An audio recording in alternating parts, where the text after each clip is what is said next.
It looks like we are live, both in our Zoom webinar and on Facebook. So thank you all for joining us. This is the Ask an Expert Research Edition Conference Debrief. We're joined tonight by our three scientists. We have we have Dr. Jonathan Cooper, we have Dr. Jonathan Mink, and Dr. Ineka Whiteman with us tonight. They are all here to answer any kind of questions that came up over conference. So if you have any lingering questions, thoughts, and or concerns that were brought up, we encourage you to ask those questions. You can either drop those in the chat, you can drop those in the Q&A box if you're joining us via the Zoom webinar, or if you're joining us via Facebook Live, you can drop those in the chat there and we will answer them as we go. And each of our panelists can go around, introduce themselves, and we can go ahead and get started. So feel free to drop those questions at any time and we will get to them as soon as they pop up. Thank you very much, Morgan. So I'm John Cooper. I'm here at WashU in St. Louis.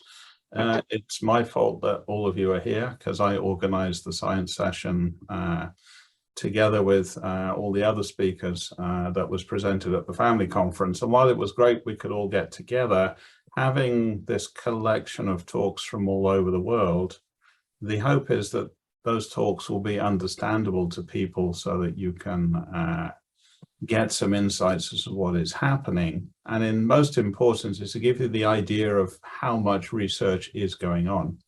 Not all those scientists can come to the meeting in person, but they can all record a talk to tell you what's happening in their labs. And some of that ranges from very basic stuff about nuts and bolts of what's happening inside cells, and that can seem really complicated, but it's the building blocks for what comes next, which is testing out ideas as to how we might intervene in the disease. The better we understand the problem, the more likely we are to fix it and where those problems are. And then that leads up to trying to take that forwards to test in people in the context of a clinical trial. And that's where the importance of the work that's done in terms of natural histories in patients and in families and understanding the disease better will tell us whether those treatments are working in people. So whilst you may not have understood all of the details, that's why we're here to answer questions together with, we've brought together John Mink and Ineka, who will introduce themselves to answer questions across the broad range of what's going on. So, Ineka? Well, good evening or good morning, depending on where you're dialing in from. My name's Dr. Ineka Whiteman. For those I haven't met, I'm the Head of Research and Medical Affairs at BDSRA Australia. So I was very pleased to give the clinical trial update at the BDSRA Family Conference in Cleveland, Ohio last month. So if there are any questions lingering, I guess, from insofar as clinical trials in this space, then I'm very happy to answer those questions today. I'll hand over to Dr. Mink. And I'm John Mink. I'm a child neurologist and Batten researcher at the University of Rochester. Have been primarily doing clinical research, so natural history research, clinical trial research.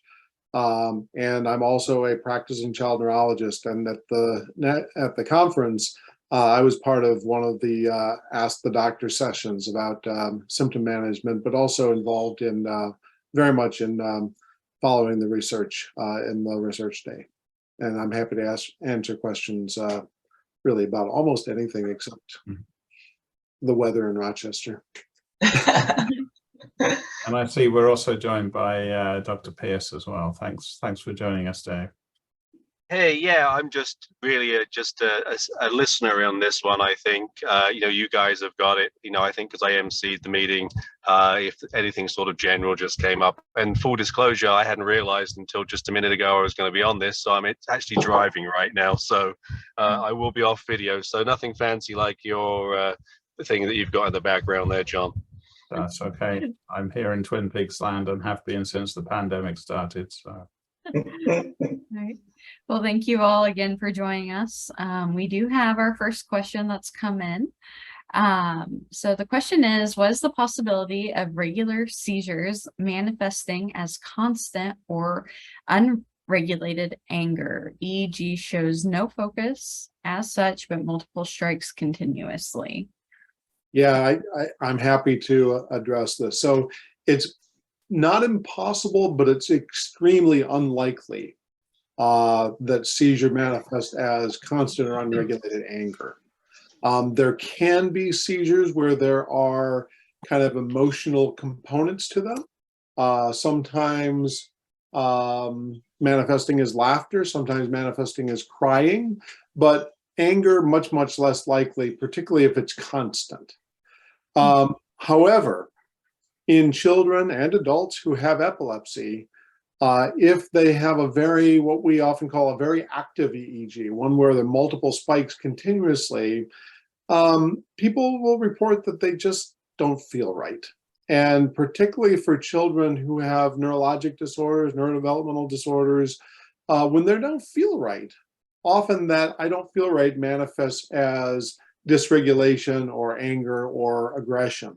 And so it's possible that there's a link there, but I don't think the anger, the unregulated anger is due to seizures itself, but may be something that accompanies having having a form of Batten disease, but also having epilepsy. Great, thank you. Let me take just 30 seconds and expand on that. Sometimes the medicines that we use to treat seizures can cause anger as a side effect, but sometimes better treatment of the seizures, better control of seizures can improve anger. And so this is something to talk to, talk to a neurologist or epilepsy specialist about, and to see, if there might be some possible contribution of the treatment, either too much treatment or not enough treatment, or again, something that's kind of non-specifically related to the management of the epilepsy. Okay, wonderful. This is another question for Dr. Mink. We had a few sessions during conference over palliative care.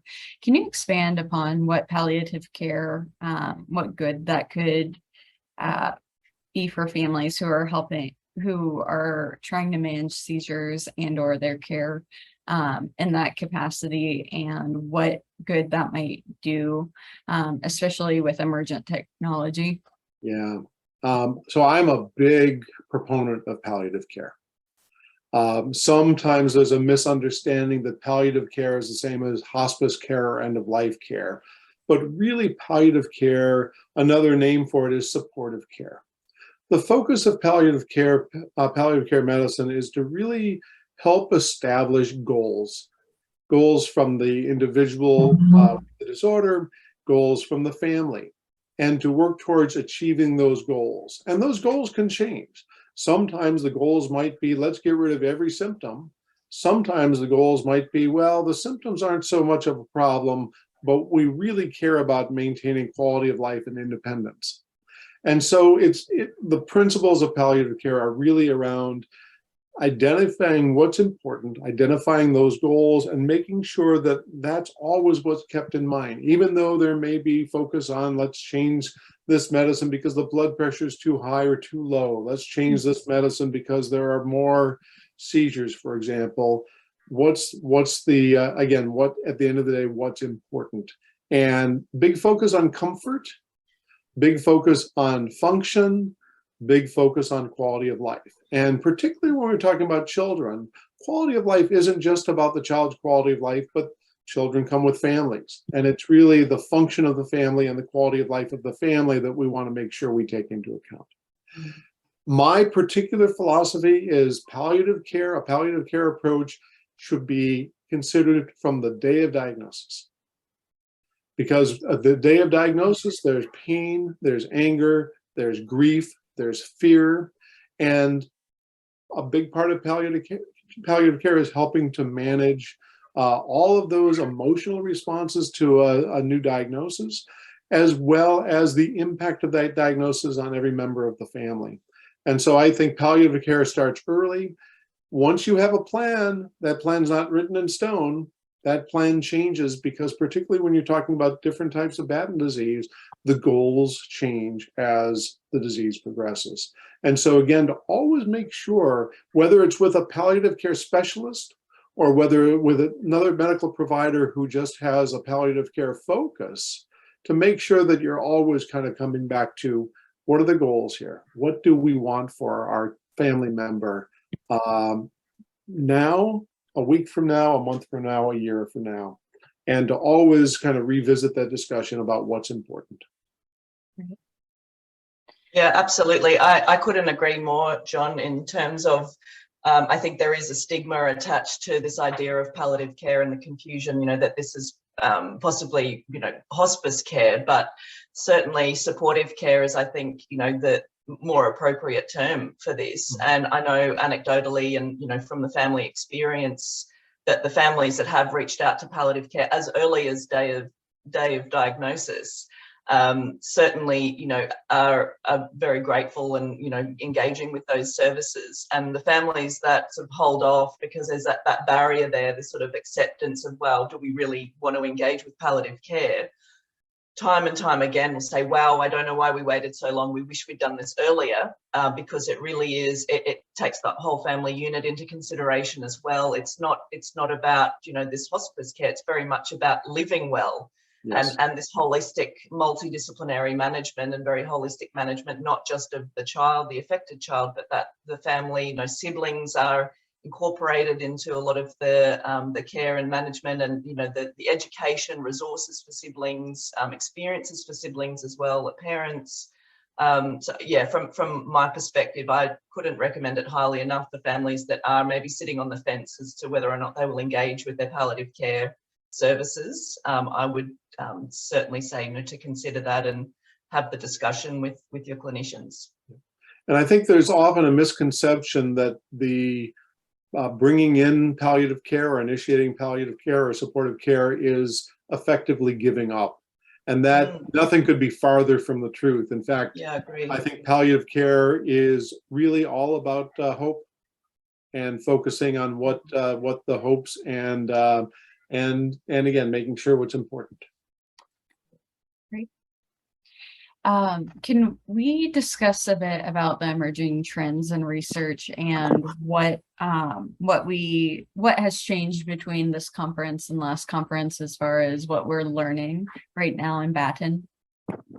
So I'll tackle that and lead off with that. So obviously since the last conference in terms of being together is 3 years.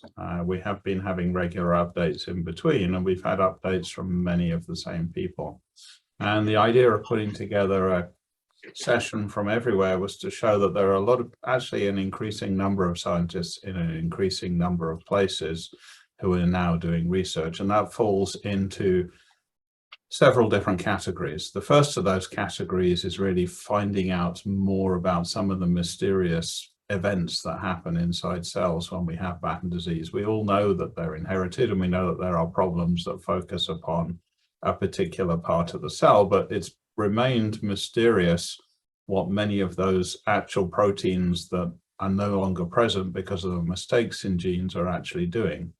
And through a lot of the work that has been done by some scientists that sounds very fancy and very esoteric, it's actually telling us what is going on, what those proteins should normally do, and what are the consequences of when they're not present or when they can't do their job properly. And a consisting theme of that is how things move around inside cells is really important. And if things can't get to the right places to do their jobs properly, then things will go wrong. And it also turns out that that is a particular problem for cells within the brain, largely because cells within the brain are very big and very complicated and may extend over very long distances. So the whole idea of getting something to the right place at the right time becomes really important.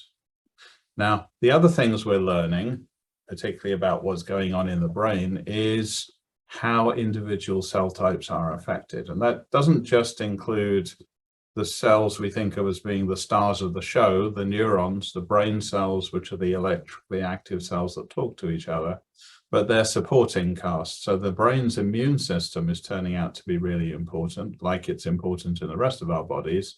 And it also is affected by disease. So we've been learning a lot more about that.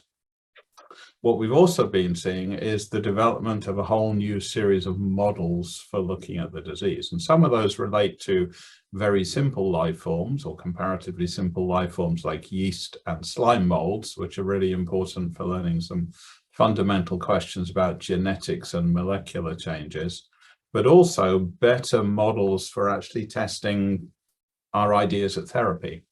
And getting a better understanding of those models is really important. So Dr. Pearce had made some genetically accurate mouse models of CLN1 and CLN2 disease that are turning out to be really important. There's also these larger animal models. The work that was done for Brineura's development depended critically on a naturally occurring dog that just happened to be identified by a bunch of skilled people who identified it and worked it up and figured out what was going on. But there is a trend for making new models of disease that are larger, whether they're new mice that have exactly the same mutations that people do, or whether they are large animals like the CLN1 sheep we made, like the CLN2 and the CLN3 pigs that Jill Weimer has made. These become really important for scaling up. Anything that works in a mouse may not necessarily work in a person, and testing the ideas of how to get therapies to the right place in sufficient quantities in a big brain becomes really important. And the biology of what happens in a mouse might not be the same as what happens in a person, and having a larger animal that's much closer to people is really important for testing out ideas of A, what goes wrong, and B, how are we trying to fix it. So there's a lot of that happening. The other main area is obviously preclinical work, testing out different therapies in those animal models to get something that we hope will be showing signs that it is both effective and safe in an animal model. And then that makes it a candidate for designing a clinical trial. And so there's a lot more of those studies that have been taking place, be they forms of enzyme replacement, so giving back what is missing. I talked about the work that we've been doing in trying to develop enzyme replacement for CLN1, like there is for CLN2. There's also a lot of small molecules that have been used that have come out from screening drugs in cell systems that are now being tested in mice and larger animals to see if they will work.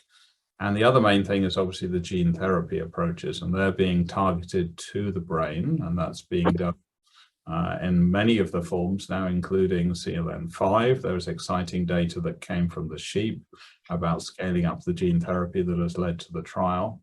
There was also work on CLN7 that has led to a trial that was done in mice. I also talked about some of our work that we're doing is a better understanding that it's not just the brain that's affected. And if we only treat the brain, we're not getting all of the disease, and that there are effects out within our bowels, within the nervous system there, and also in the peripheral nerves, and that we're coming up with good ways to treat those as well. And simply getting a better understanding of disease and then testing a way to treat it is good, but it all then depends on us passing over to our colleagues to run clinical trials. And we're learning a lot more about that. And I think a very big area that's been very important is building that natural history. So understanding how the disease progresses in any form of pattern disease and how it progresses over a long time and how it might differ between those forms of disease or differ between children who have the same form of the disease. And that's the sort of work that Dr. Mink has been doing over many years with his group. And it becomes all the more apparent why that work was so important to start and to continue with, because that gives the grounding for understanding whether the therapies that will be tried in clinical trials have been successful or not. That would be my overview. Others can add to what we heard. Yeah. Ineka, do you have anything you'd like to add to that? No, I think you covered it off really, really nicely, John.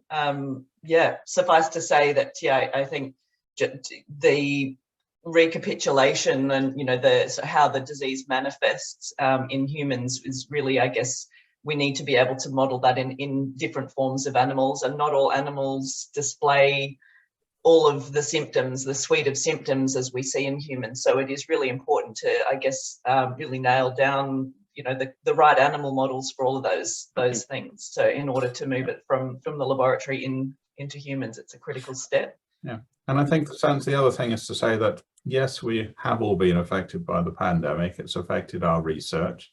It's affected many of us. But there is a real sense that things are emerging, and those studies that we actually struggled to continue doing during the pandemic, when we were sort of sneaking onto campus to do things, are now bearing fruition and are getting published.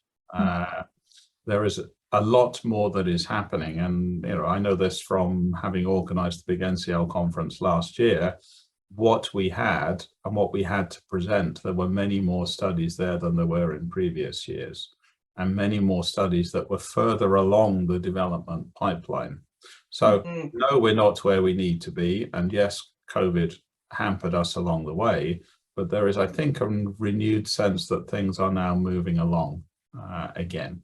Now, obviously, the pandemic has had an effect on our industrial partners, and I think Ineka covered that very well in her presentation about how different things that were in development have maybe run into difficulties because of funding situations with industrial partners.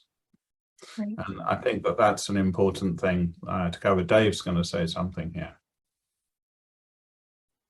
Sorry, yeah, I just managed to park. So my apologies. One other thing I think that's really philosophical rather than the science. I think the question was where we were and where, you know, if maybe 2 or 3 years ago and where we are now. And John, you just nailed one of the important things with respect to the industry. I think Ineka did a nice job showing that really, you know, a lot of the biotech companies and companies involved in developing these cutting edge therapies are really struggling financially right now and are pulling back. But the other thing is I'd appreciate John's opinion on this is that there was a wave of success very early on with gene therapy, with Luxturna for retinitis pigmentosa, and then Zolgensma for spinal muscular atrophy. And these are diseases where really singular cell types are really affected. So the gene therapy was targeting something much simpler than something like Batten disease or many of the other lysosomal storage disorders. So I think the other part is it's not as simple as we thought. I mean, we do have successes. There has been another, you know, approval for a gene therapy for beta thalassemia, again, another singular cell type. With respect to a blood disorder.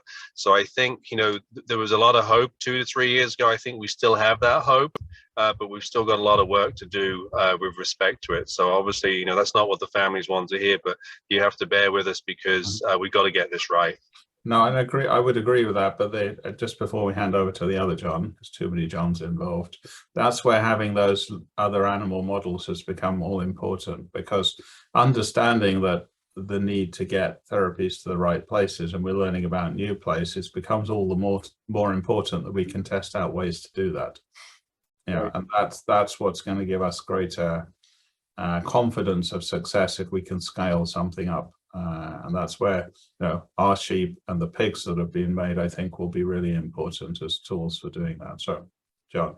And I think the other thing about, you know, gene therapy delivery is, even though the different forms of Batten have important things in common, they're all different diseases. And it may be that the way to target delivery of gene therapy might be different across different forms, whether to give it, you know, into the brain directly, whether to give it in the spinal fluid, whether to give it in the spinal fluid near the spinal cord, or in the spinal fluid in the ventricles, or whether to use one type of virus versus another type of virus in different forms because it may target different types of cells.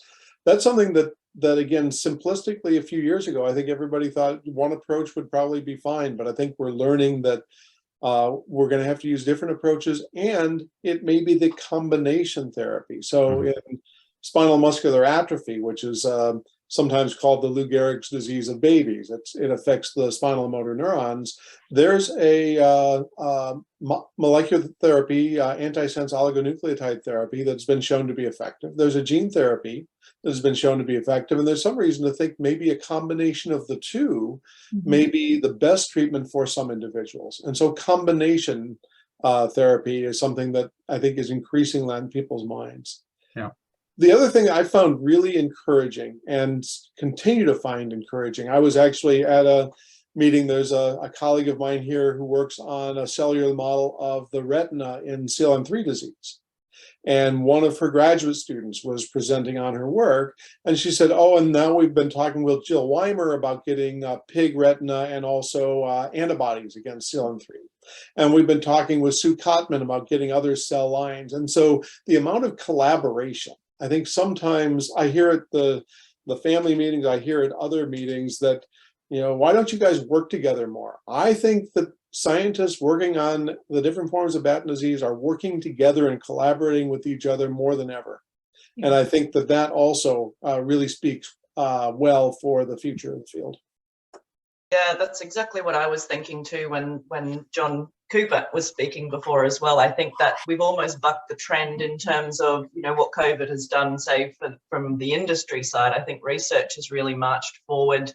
You know, funding is you know, dries up a little during pandemics, but I think we certainly have seen a huge number of collaborations, you know, from, I know even from our continent way down here, you know, we're now collaborating with a lot of the US groups and the EU, and certainly industry as well, you know, insofar as sharing antibodies and, you know, research models and things like that. So it's certainly, yeah, a promising and exciting space in that regard. I think we're a very benevolent research community insofar as, you know, being willing to share and collaborate together. I think from what I've experienced, there's a much more free exchange of information among Batten scientists compared to any other community that I've talked to. So I feel very fortunate, not only to have you all, but to have everyone who's working in this space. I would like to ask if we could expand upon large animal models and the benefit of that, and maybe touch on what to do or what might be the perception if your particular CLN type does not yet have a large animal model and the implications that might have. Maybe I'll start very briefly as someone who doesn't currently work on animal models.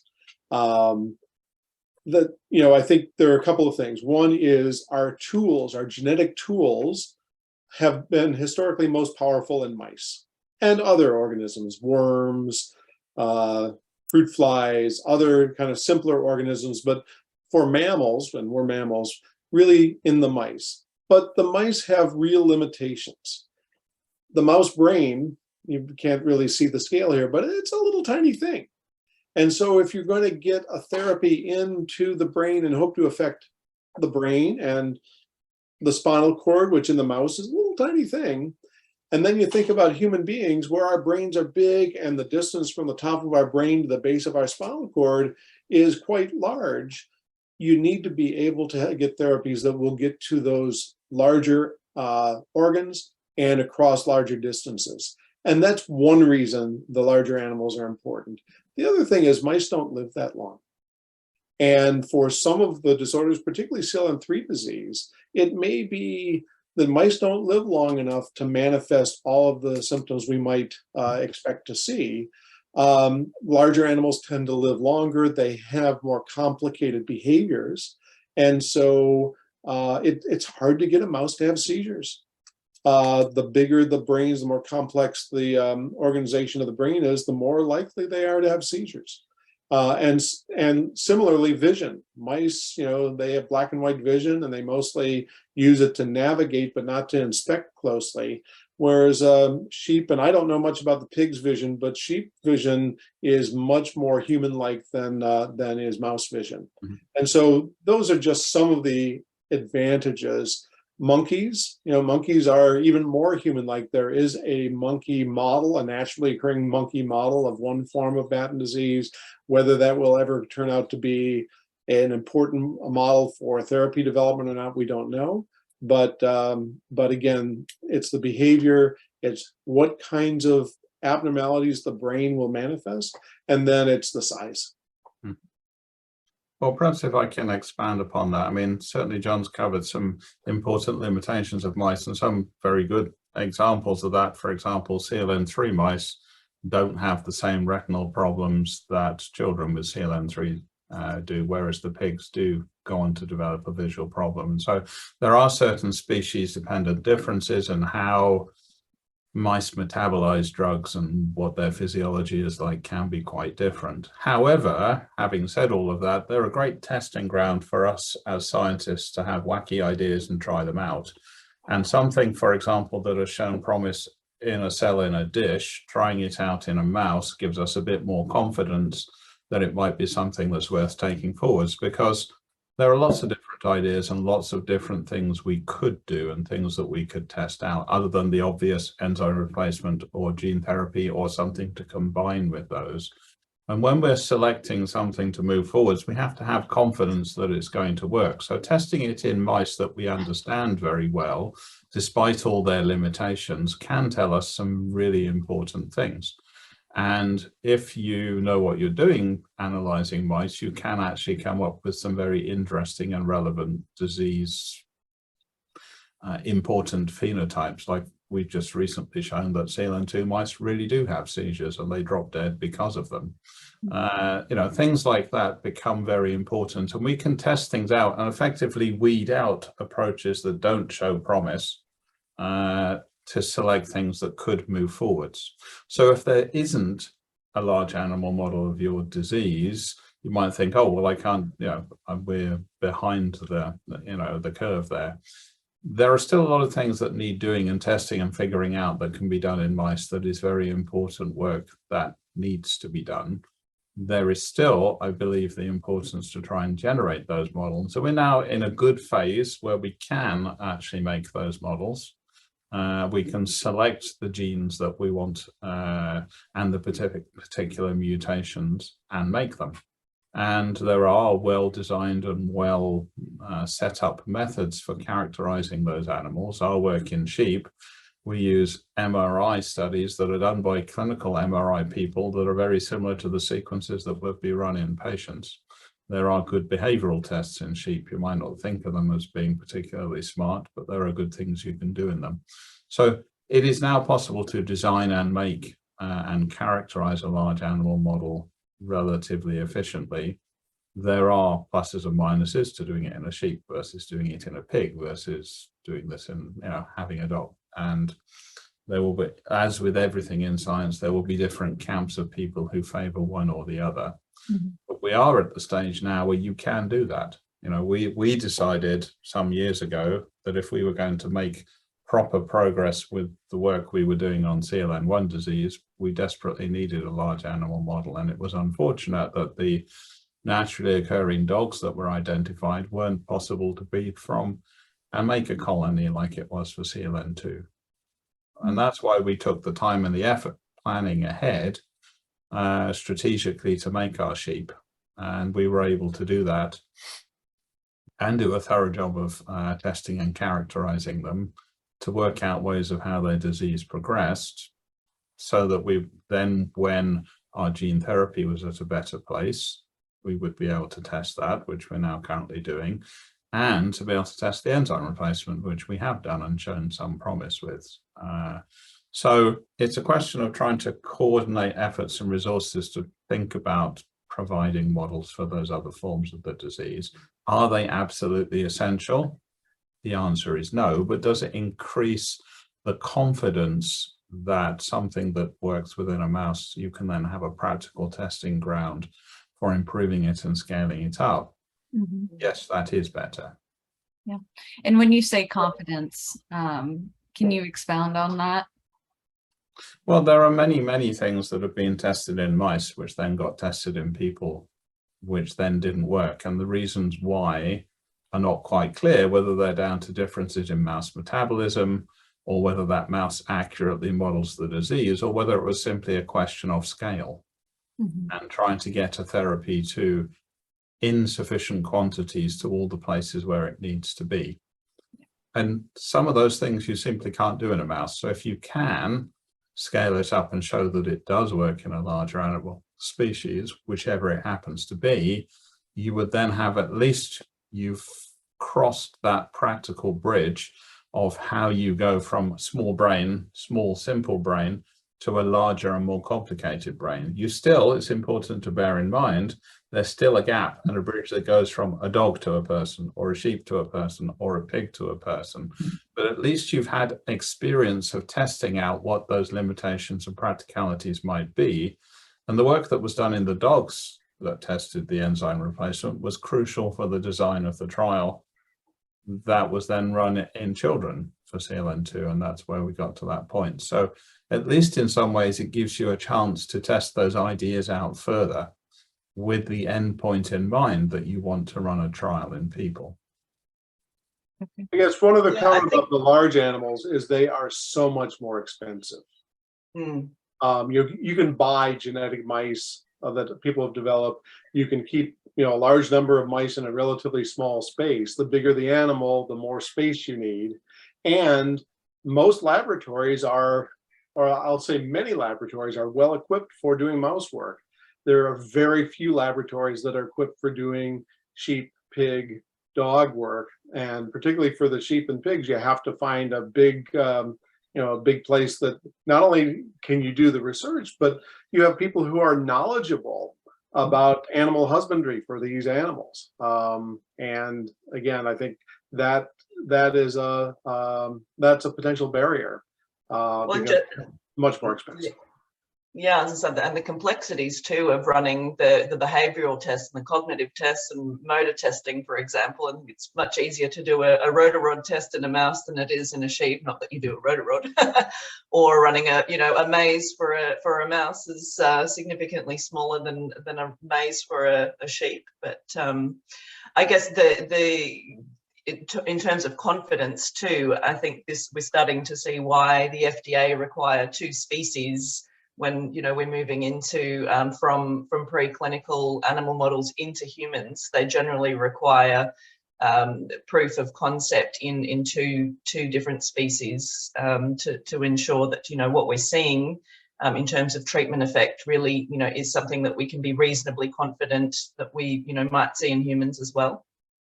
Would that be a fair statement? I'm sure of the Batten trials, we've had to demonstrate in 2 different species before it's moved into humans. Yeah, I don't know if that is the case. I can answer that question specifically. So the FDA likes to see efficacy in a disease model, but they like to see safety in a non-human primate.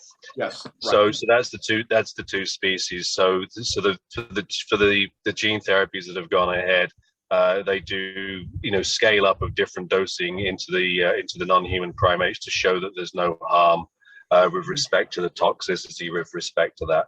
But they have accepted the mouse models for the CLN3 and the CLN6 clinical trials, and also for 5 and 7. With the data with respect to that in terms of efficacy. So does it actually work against the disease? The next question that came in, and thank you all for your answers to that. Do all research educational institutions have access to natural history studies, or does a company have to do their own, specifically regarding CLN1 for this particular individual?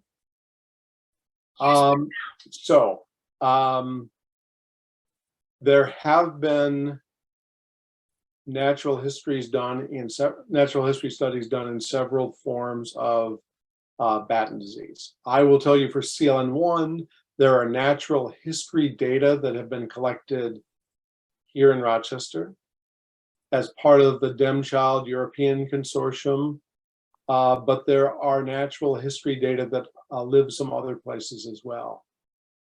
Our goal, and I'll speak for us, and I think by extension, I'll speak for the DemChild group. Our goals were to make data available for advancing research and ultimately developing treatments. And it's been our principle to make those data available upon request to other Batten researchers. I've been in discussion with some company sponsors over the years that wanted to do their own study and own their natural history data in a way that they would not share with others. But I think the thinking is changing. And the conversations I've been in more recently with a couple of sponsors, they, of course, if they're going to spend their money, they want to make sure that they have, unfettered access. But at the same time, when you're talking about rare diseases, these are incredibly valuable data sets. And we've worked with a couple of companies now where the sponsorship agreement is they will cover the costs of doing the research, but we have also asked them to agree to allow the data to be shared with other researchers. Sometimes there's a little embargo period. They have, right to access the data that they sponsor for a period of time, year, but eventually the data will be shared.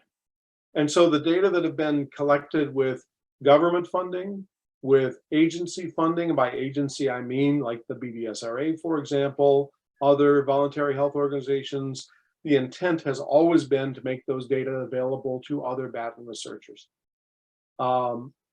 And I think that the companies that are involved in gathering natural history data have the same understanding that while they have their own purpose for the data, that eventually these data need to be shared with other researchers.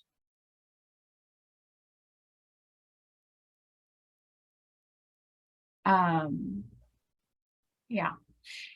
Follow-up question to that. Can a company reach out to Rochester for that data, or does it need to be published first? So when we publish data, we tend to publish summary data and not, all the individual information, but we make that available. We have entered into data sharing agreements with many companies. And just, in this forum, I'll tell you, it's our principle, it's our policy. We do not sell our data. So if someone asks for the data, we ask, what are you going to use it for? If it's a legitimate request, the cost that we ask them to bear is the cost of supporting our database manager to export the data and to develop a data dictionary for their use. But it's always been our principle that we don't charge for access to the data. And we have data use agreements with 6, 7, 8 different companies at this point. On a different note, we have a parent that says that they read an article that said acidified drinking water had beneficial effects in a mouse model of the fatal childhood neurodegenerative disorder CLN1. Can this also be beneficial for CLN2? I assume the others would like me to take that as that work was published from my group. So just to put this into context, so we've had some discussion on the inefficiencies of mouse models. And so about 13 years ago now, I moved my research lab from the University of Rochester in New York to Sioux Falls, South Dakota. During that process, we noticed that the mouse models that we were using, some of the subtle phenotypes, some of the subtle differences that we attributed to the disease in the mice were changing. So we went on a journey to understand that, and really, one of my bully pulpits right now which is why we actually created the CLN2 and CLN3 pigs, is not just because of the size and because they're more human-like, but because they're just better models, because mice do different things in different vivariums because the food is different, so that varies things.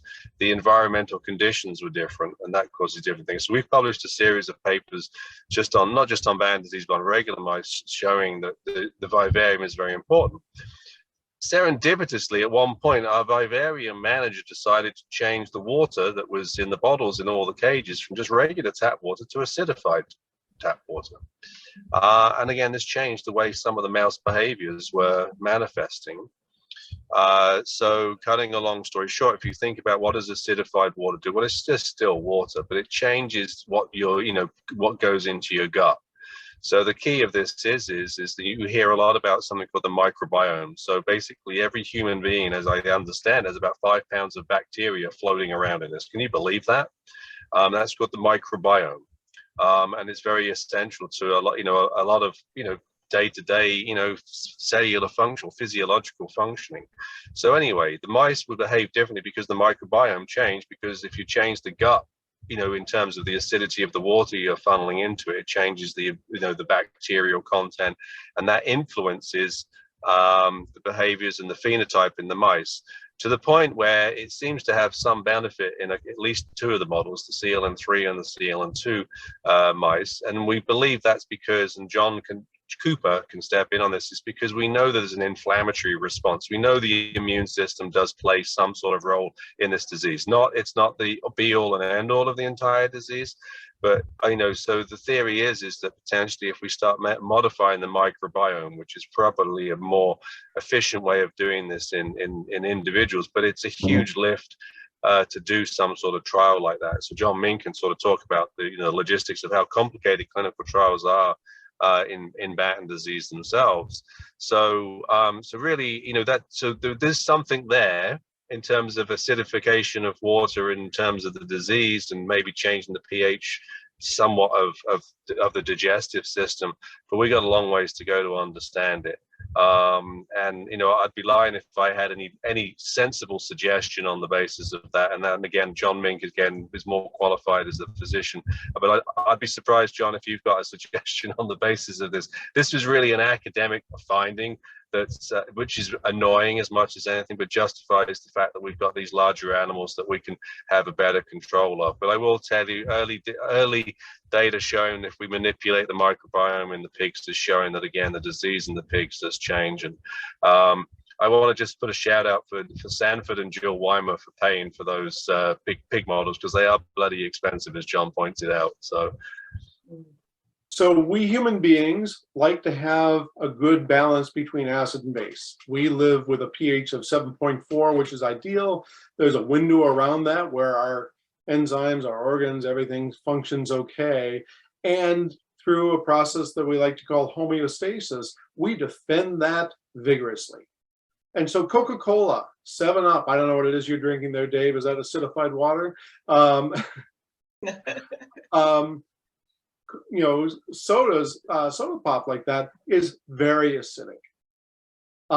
Milk is more alkaline, but by the time it gets into your stomach very rapidly, and your stomach's a very acidic environment, but by the time all of these fluids then get into your blood, the pH is pretty much near 7.4.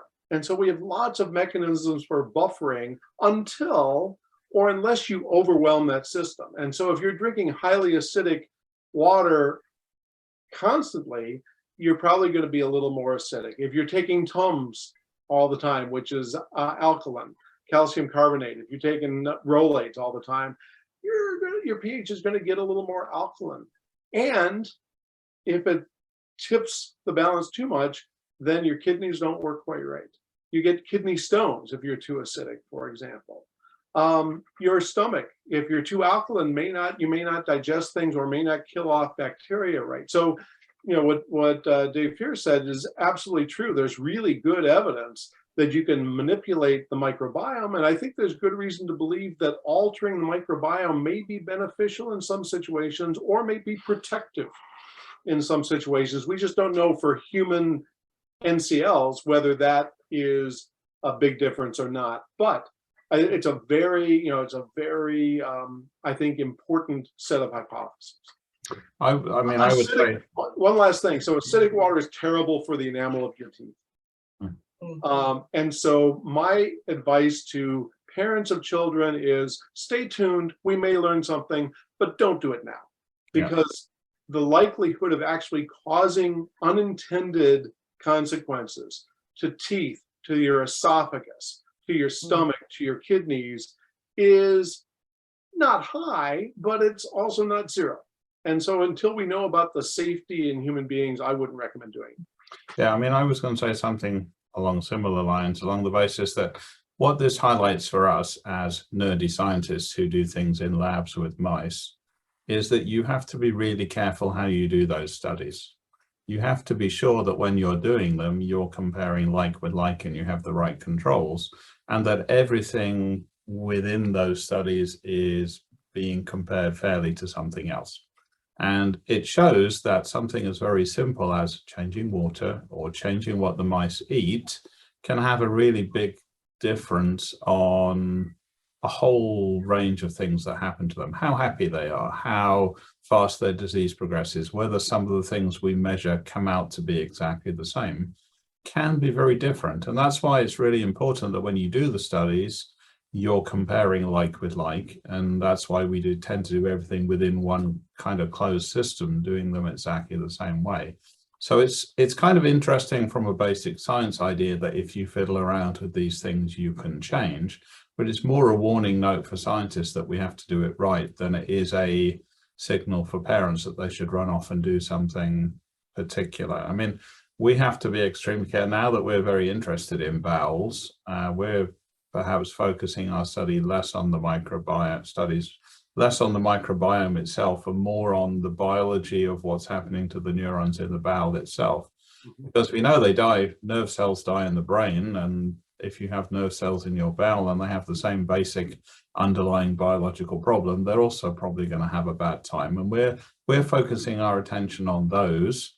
If you then manipulate the immune system within the bowel, as if you manipulate the immune system in the brain, it will play some influence on the disease. But by addressing the basic underlying biological problem, that's probably the main place to be looking at. But it does just highlight it's really important how you do these studies.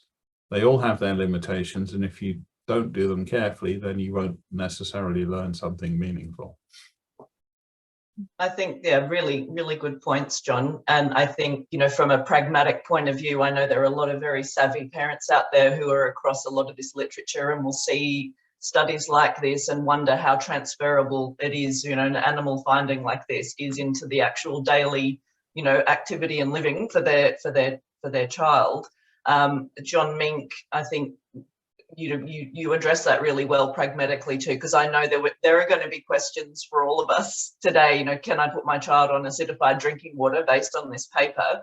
I think we need to be conservative about that. As John Cooper said, you know, it's not always comparing apples for apples. So, but in terms of the microbiome, you know, like Dave said, it's really very much, you know, with 5 pounds worth of bacteria is critical in keeping that microbiome in balance. And I think some years ago, this was almost, you know, very alternative medicine, talking about, you know, the gut-brain axis and, you know, looking after the gut was a really important thing medically. Well, now we know for sure this is, you know, a lot of empirical scientific and medical evidence is showing that keeping that microbiome in balance is critical. We have 500 million neurons in our gut.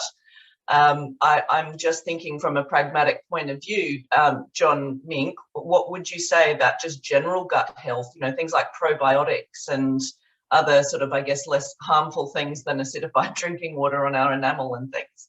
Yeah, and we don't even know about probiotics. You know, different probiotics are different. You know, lactobacillus, which is in yogurt and is a common ingredient in commonly used probiotics. You know, it does help keep down some pathogenic bacteria that cause disease. But we may learn that, you know, one strain is a good one and a different strain is not so good. I think in general, good gut health and children with neurologic disorders, regardless of the type, are more likely than children without to have constipation. And so, you know, good attention to good bowel health is important. And I think that, you know, what we all learn from our mommies, fruits and vegetables, drink plenty of water, a good balanced diet, lots of roughage. I mean, those things, I think we've got pretty good experience to tell us that those are generally good principles. But, you know, what we learned from the cancer world is eating only cabbage, it may give you more of one thing that seems to be good in animal models or in the lab, but it doesn't make any good difference for human beings. So good variety, good balance, lots of fruits and vegetables.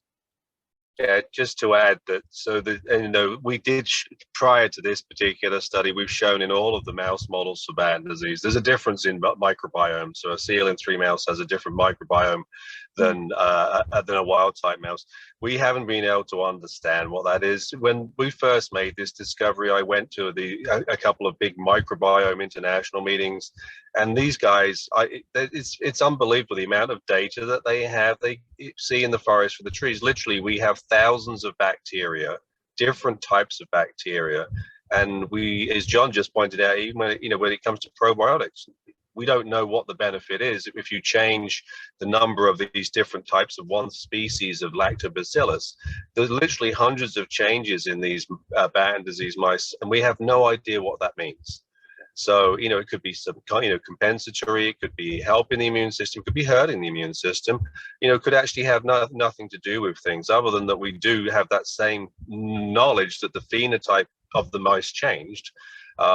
So I will say we've tried to do something called fecal transplants, which is, in terms of things, and they're really hard to do in mice, basically manipulating the microbiome. And I will tell you the other thing, which is really important to take away from this, is we have not validated this in individuals with Batten disease. We did to do this, we have to collect poop. We did have a protocol at a BDSRA meeting a number of years ago, and you may imagine it was not the most popular of studies for sign up. So we actually only got 2 samples, and that wasn't something that we really could pursue with respect to this. Now the pigs are going to be much more real for us to understand, and the pigs are manifesting a difference in the microbiome. But again, with all thousands of these changes, I honestly don't know if we'll ever have the horsepower to understand what those changes are. It's another piece of the puzzle. We do know the immune system, does play a role here, but it's just going to help us maybe get closer to what that true piece is. And Dave, I think it was your study that showed that it also made a difference how the water was acidified, whether it was hydrochloric acid or sulfuric acid. And so I think that's the other thing. If you're trying to, if you're thinking about, giving your child acidified water, it probably depends on how that water is made acidic. You're absolutely right, John. 2 different types of acid made all the difference, probably because the small amount of sulfur or the small amount of chloride has an influence, which to me, if you think about it, is incredible. It's absolutely incredible. There's so much. And to your point earlier, these mice, that's the only liquids they have. So, as human beings, we don't just drink water, or whether it's acidified or not. We have all these other liquids. This is all the mice get. So we have the ability to control their microbiomes much more. So it's phenomenology right now. But I just wish we could figure it out what it means. Sure. Well, maybe I could take this and go one step further. And this may be a controversial thing, but I've got some good people on here who are good with controversies. But just like the question, I read this paper in the mice, this seemed to provide some benefit. Should I try this in my child where I don't feel like I've got many options? We get this question all the time. Oh, I see that this company is developing a clinical trial using a drug that is currently available by prescription. Gemfibrozil, Cellcept, Maglustat. We could go on. I hear that there's a clinical trial of this in Batten disease. Should I just ask my doctor to prescribe it for my child? And not being a parent of a child with Batten disease, I'm not in a position to tell you what I would do if I were a parent. I'd probably grasp at straws. But as a physician, the reason we do clinical trials is we don't know the answer. And we don't know the answer about whether it's helpful, and we don't know the answer about whether it's harmful. And so I think things that are done in clinical trials, my general recommendation is you shouldn't, just like the car commercials, don't do this at home. Because again, these are done, the reason they're not approved by the FDA or other agencies for Batten disease is they have not been tested, and they may turn out to be harmful and not beneficial. So in general, it's great to have the curiosity. It's fantastic to ask the questions, and then it's up to all of us through the research to demonstrate whether this is going to be a useful option in different forms of NCL. yeah, Dr. Mink, I just remember the last Ask an Expert you were on, and you really stressed that these are investigational therapies right now. They are not proven, and that we need to all do our due diligence to try to remember that as often as we can, even though our hope is that they are all very successful. So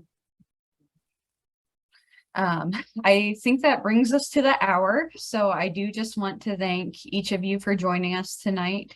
I know that everyone who is on this panel is more than willing to field additional questions if you have any, or if you reflect on this and one pops up. I can definitely get you in touch if you don't already have our panelists' emails. But again, I'd just like to thank everyone for joining us, and thank you for your participation, not only tonight, but during our BDSRA Family Conference as well. Thank you, Morgan, and thank you, everyone, for the questions. Yeah, thank you for asking us to be part of this. Thank you. Yes, thank you. Thank you Take all. care. Have a great night, everyone. Bye-bye. Thank you. You too. Bye.